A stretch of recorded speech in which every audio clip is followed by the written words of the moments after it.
అందరికీ నమస్కారం. ముందుగా మనం పాఠం మొదలుపెట్టే ముందు ఒక మంచి మాట, స్వామి వివేకానంద గారు చెప్పిన ఒక మంచి మాట, కోపంతో మాట్లాడితే గుణాన్ని కోల్పోతావు, అధికంగా మాట్లాడితే ప్రశాంతతని కోల్పోతారు, అనవసరంగా మాట్లాడితే అర్థాన్ని కోల్పోతారు, అహంకారంతో మాట్లాడితే ప్రేమను కోల్పోతారు, అబద్ధాలు మాట్లాడితే పేరును కోల్పోతారు, ఆలోచించి మాట్లాడితే ప్రత్యేకతగా జీవిస్తారు. కాబట్టి అందరూ ఎక్కువగా ఏదైనా మాటలు మాట్లాడే ముందు ఆలోచించి మాట్లాడడం నేర్చుకోవాలి. ఈరోజు మనం పాఠం విషయానికి వస్తే తెలుగులో మనం భాషా భాగాల గురించి తెలుసుకుంటాం. భాషా భాగాలు అంటే మీకు అందరికీ తెలిసిన విషయం, పార్ట్స్ ఆఫ్ స్పీచ్. అదే తెలుగులో మనం ఏమంటాం, భాషా భాగాలు అంటాం. అందులో నామవాచక పదాలు, సర్వనామ పదాలు, విశేషణ పదాలు, క్రియాపదాలు, అవ్యయ పదాలు ఉంటాయి. ఇలా 5 భాగాలుగా విభజించబడి ఉంటుంది. ముందుగా నామవాచకం. నామవాచకం అంటే ఏంటంటే పేర్లను తెలిపే పదాలను నామవాచకం అని అంటారు. నామవాచక పదాల్లో ముందుగా వచ్చినట్టయితే గోదావరి అనేది ఒక నది పేరు, ఇది ఒక నామవాచక పదం. ఆసియా అనేది ఒక ఖండం పేరు, ఇది కూడా పేరును తెలుపుతుంది కాబట్టి నామవాచక పదం. దానిమ్మ అనేది ఒక పండు పేరు, ఇది కూడా నామవాచక పదం. నెమలి అనేది ఒక పక్షి పేరు, అది కూడా ఒక నామవాచక పదం.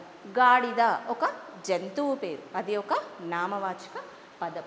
కలము అనేది ఒక వస్తువు పేరు, అది కూడా ఒక నామవాచక పదం. ఇనుము ఒక లోహం పేరు, అది ఒక నామవాచక పదం. రాజయ్య ఒక మనిషి పేరు, అది ఒక నామవాచక పదం. అలాగే తెలంగాణ రాష్ట్రం పేరు, తెలుగు ఒక పుస్తకం పేరు కావచ్చు, ఏదైనా కావచ్చు. ఆరావళి అనేది ఒక పర్వతం పేరు, మర్రి అనేది ఒక చెట్టు పేరు. ఇవన్నీ నామవాచక పదాలు. అదే వాక్యంలోకి వచ్చినట్టయితే నామవాచక పదాలను ఎలా గుర్తించాలో చూద్దాం. లత చాలా మంచిది అనేది ఒక వాక్యం, అందులో నామవాచక పదం లత, పేరును తెలుపుతుంది కాబట్టి అది ఒక నామవాచక పదం. మేము యమునా నది చూసాము, యమునా నది అనేది ఒక నామవాచక పదం, నది పేరు. అరటి పండు పేరేంటి ఇందులో, అరటి అనేది ఒక నామవాచక పదం, అరటి తింటే చాలా ఆరోగ్యం. నెక్స్ట్ గులాబీ పువ్వు, ఇందులో పువ్వు పేరేంటి, గులాబీ అనేది ఒక నామవాచక పదం, గులాబీ అందంగా ఉంటుంది. నెక్స్ట్ నామవాచకం అయిపోయిన తర్వాత సర్వనామ పదాలు. సర్వనామం అంటే ఏంటో తెలుసుకుందాం. నామవాచక పదాలకు బదులుగా వాడే పదాలను సర్వనామం అని అంటాము. నామవాచక పదాలకు బదులుగా వాడతాం వాటిని. అందులో ఏమేం పదాలు ఉన్నాయో ముందుగా చూద్దాం. ఆమె, అతడు, ఈమె, ఇతడు, నేను, మేము, నీవు, మీరు, అది, అవి, ఇది, ఇవి, వీరు అనేవి ఇవన్నీ ముఖ్యంగా వచ్చే సర్వనామ పదాలు. రాధ వాక్యానికి వచ్చినట్టయితే రాధ 6వ తరగతి చదువుతుంది, ఆమె చాలా అందంగా ఉంది. మనం ఎలా వాడతాం సర్వనామ పదాలను, నామవాచకానికి బదులుగా వాడే పదాలను సర్వనామం అంటాం. అంటే రాధ 6వ తరగతి చదువుతుంది, రాధ చాలా తెలివైంది, రాధ చాలా మంచిది అని అనం కాబట్టి నామవాచక పదాలకు బదులుగా ఆమె అనే పదాన్ని మనం ఉపయోగిస్తున్నాం. అదేవిధంగా 2వ వాక్యానికి వచ్చినట్టయితే గోపి పాఠశాలకు వెళ్తున్నాడు. ఇక్కడ గోపి స్థానంలో మనం అతడు అనే పదాన్ని ఉపయోగిస్తున్నాం. అతడు క్రమశిక్షణగా ఉంటాడు అనేది సర్వనామ పదం. నెక్స్ట్ 3వ దానికి వచ్చినట్టయితే విశేషణం. భాషా భాగాల్లో 3వది విశేషణం. నామవాచకం సర్వనామములకు విశేషించు అంటే నామవాచం యొక్క గుణము కానీ, రంగు కానీ, రుచి కానీ, వాసన లాంటివి తెలిపే పదాలను విశేషణ పదాలు అని అంటాము. ఇందులో ముఖ్యంగా విశేషణ పదాలు మంచి, చెడు, అందంగా, ఎర్రగా, నల్లగా, పుల్లగా, చేదు, కంపు, తెల్లని, కోపిష్టి, పొడవు, సువాసన, ఇవన్నీ విశేషణ పదాలు. ఇందులో ముఖ్యంగా విశేషణ పదాలు వాక్యంలో ఎలా గుర్తించాలి. రాము మంచి బాలుడు, ఇందులో మంచి అనేది విశేషణ పదం. ఎందుకు అంటే నామవాచకం యొక్క గుణాన్ని తెలుపుతుంది, రాము యొక్క గుణాన్ని తెలుపుతుంది. రాముడు ఎలాంటి వాడంట, మంచి బాలుడు. నెక్స్ట్ లలిత అందంగా ఉన్నది, లలిత యొక్క రూపును తెలుపుతుంది. కాబట్టి అందంగా ఉంది అనేది అందంగా అనే పదం విశేషణ పదం. నెక్స్ట్ పనసపండు తీయగా ఉన్నది. పనసపండు అనేది నామవాచకం, తీయగా అనేది విశేషణ పదం. పనసపండు యొక్క గుణాన్ని తెలుపుతుంది కాబట్టి, తీయగా అనేది రుచిని తెలుపుతుంది కాబట్టి దాన్ని విశేషణ పదం అని అంటాం. నెక్స్ట్ అతడు కోపంగా ఉన్నాడు. కోపంగా అనేది విశేషణ పదం. నెక్స్ట్ వేపాకు చేదుగా ఉంటుంది. చేదుగా అనేది వేపాకు యొక్క రుచిని తెలియజేస్తుంది కాబట్టి అది విశేషణ పదం. నెక్స్ట్ గంగాజలం పవిత్రమైంది. పవిత్రం అనేది ఇందులో విశేషణ పదం. నెక్స్ట్ భాషా భాగాల్లో 4వదైన క్రియ. క్రియ గురించి కూడా తెలియజేసుకుందాం. క్రియ అంటే ఏంటంటే పనులను కానీ స్థితులను కానీ తెలియచేయు పదాలను క్రియ అని అంటారు. ముఖ్యంగా పనులను తెలియజేసేది.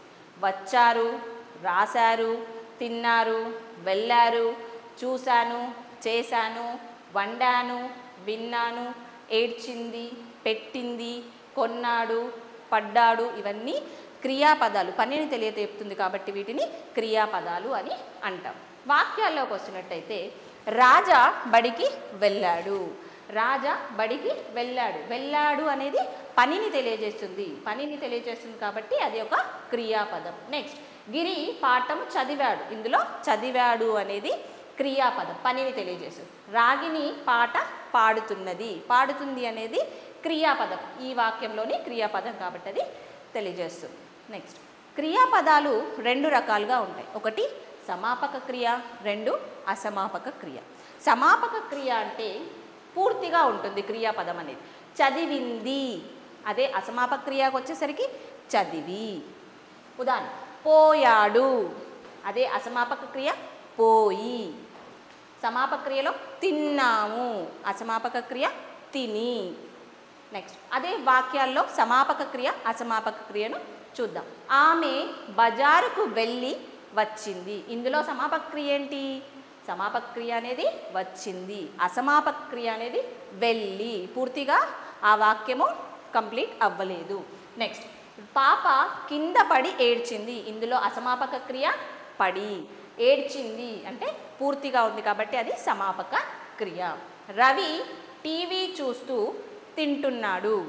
చూస్తూ అనేది అసమాపక క్రియ, తింటున్నాడు అనేది సమాపక క్రియ.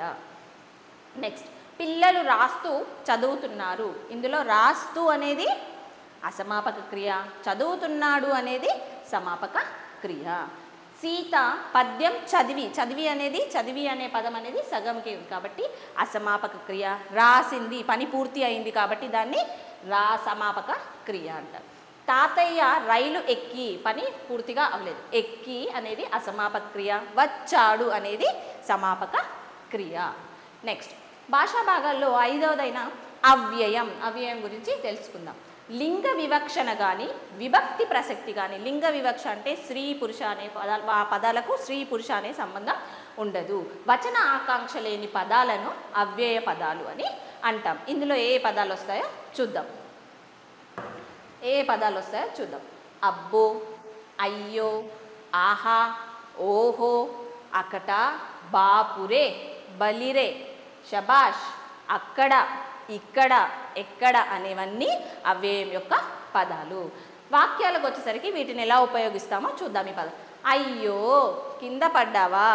అందులో అయ్యో అనే పదం మనకు స్త్రీ పురుష లింగ వివక్షకు సంబంధం లేదు. ఇలాంటి పదాలను అవ్యయ పదం అంటాం. ఆహా, పూల తోట అందంగా ఉన్నది. ఇందులో ఆహా అనే పదం అవ్యయ పదం. ఓహో, అలా జరిగిందా అనేది, ఓహో అనేది అవ్యయ పదం. ఔరా, ఎంత మోసం జరిగింది. ఔరా అనేది అవ్యయ పదం. వామ్మో, కుక్క వెంటపడింది. వామ్మో అనేది అవ్యయ పదం. బాపురే, సావసం చేసావా. బాపురే అనేది అవ్యయ పదం. అయ్యో, కరోనా వచ్చిందా. అయ్యో అనేది అవ్యయ పదం. ఓహో, ఆన్లైన్ తరగతులా. ఓహో అనేది అవ్యయ పదం. నెక్స్ట్ దీనికి సంబంధించింది మనం మీకు ఇప్పుడు కొన్ని ప్రశ్నలు వేస్తాను. పేర్లను గురించి తెలిపే దానిని ఏమంటారు? ఆలోచించి రాయండి. అతడు, ఆమె, అవి, ఇవి అని వాటిని ఏమంటాము? గుణాన్ని తెలిపేదానిని ఏమంటారు? ఇక్కడ, అక్కడ అనే పదాలు ఏ భాగం కిందికి వస్తాయి? రవి అన్నం తిన్నాడు. ఇందులో తిన్నాడు అనేది ఏ భాగం? ఇప్పుడు మనము ఈ నామవాచక పదాల మీద ఒక యాక్టివిటీ ద్వారా తెలుసుకుందాం. ఇక్కడ కొన్ని పదాలు ఉన్నాయి. అవి ఏ భాషా భాగాలకు చెందుతాయో చూద్దాం. ముందుగా పదం వచ్చి చదువుతున్నాడు. చదువుతున్నాడు అనేది ఏ భాషా భాగం కిందకి వస్తుంది? ఇది క్రియాపదం. నెక్స్ట్ వామ్మో. వామ్మో అనేది చెప్పాను కదా మీకు. వామ్మో అనేది ఎక్కడికి వస్తుంది? ఇది అవ్యయ పదం, లింగ వివక్షణ లేనిది. నెక్స్ట్ అది. అది అంటే సర్వనామ పదం. నెక్స్ట్ నడుస్తున్నాడు. నడుస్తున్నది అనేది ఏ పదం? క్రియాపదం. నెక్స్ట్ పెద్ద. పెద్ద, చిన్న అనేది విశేషణ పదం, నామవాచకం యొక్క గుణాన్ని తెలుపుతుంది. నెక్స్ట్ పడుకున్నాడు. పడుకున్నాడు అనేది క్రియ, పనికి సంబంధించింది కాబట్టి ఇది క్రియాపదం. ఔరా. ఔరా అంటే ఇది అవ్యయం. జింక. జింక అనేది ఏ పదం కింద వస్తుంది? నామవాచక పదం. ఎరుపు. ఎరుపు అనేది రంగును తెలియజేస్తుంది కాబట్టి ఇది విశేషణ పదం. ఆనందం. ఆనందం అనేది కూడా గుణాన్ని తెలియజేస్తుంది కాబట్టి ఇది విశేషణ పదం. సీత. సీత అనేది పేరు కాబట్టి ఇది నామవాచకం. తింటున్నాడు. తింటున్నాడు అనేది పనికి సంబంధించింది కాబట్టి ఇది క్రియాపదం. నెక్స్ట్ అయ్యో. అయ్యో అంటే అవ్యయ పదం. రాముడు. రాముడు అనేది పేరును తెలియజేస్తుంది కాబట్టి ఇది నామవాచక పదం. హైదరాబాదు, నెమలి ఇవి రెండు నామవాచక పదాలు. ఈ విధంగా మనము భాషా భాగాల్లో సులువుగా నేర్చుకోవచ్చు. మీకోసం చివరిగా ఒక పొడుపు కథ. నన్ను తినడానికి తీసుకుంటారు కానీ తినరు. ఏమిటది? దీని గురించి ఆలోచించండి.